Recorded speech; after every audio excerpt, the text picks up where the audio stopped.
La pièce s'appelle Didé. Didé qui vient du Yoruba, qui veut dire Didé, qui veut dire debout. Debout pour pouvoir accompagner toutes les actions des femmes qui se battent depuis la nuit des temps pour leur place, pour leur émancipation dans la société. Et donc ce spectacle debout, qui est Didé, demande aux hommes de se mettre debout pour accompagner l'émancipation de la femme dans la société. C'est vraiment lié aussi au culte du Guélédé. Et donc, dans cette culture, c'est des hommes qui sont en dessous des masques et qui dansent pour la mère Nyala, la mère créatrice.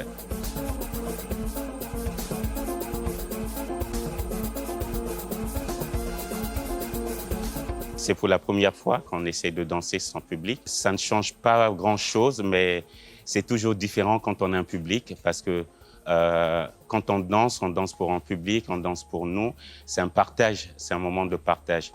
Alors, cette expérience de danser devant personne et d'être vu par le monde et sans savoir qui vous voit, ça reste étrange. De toute façon, c'est quelque chose qui répond à une situation donnée en ce moment, qui est la pandémie, le Covid. Et donc, on essaie toujours de rester en contact, puisque aujourd'hui, on ne peut plus être proche.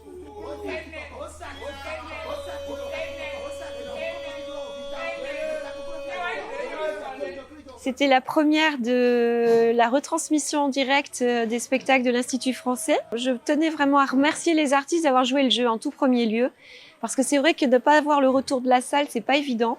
Vraiment, on a senti une tension extraordinaire du plateau. Je pense qu'on va essayer encore de s'améliorer, mais pour une première, c'était vraiment extraordinaire.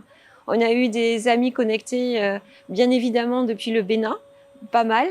Et puis, quelques autres invités de très loin, de la France notamment. Et voilà, un grand merci. On espère que vous suivrez nos informations et que vous suivrez les prochaines propositions en retransmission en direct depuis l'Institut français du Bénin.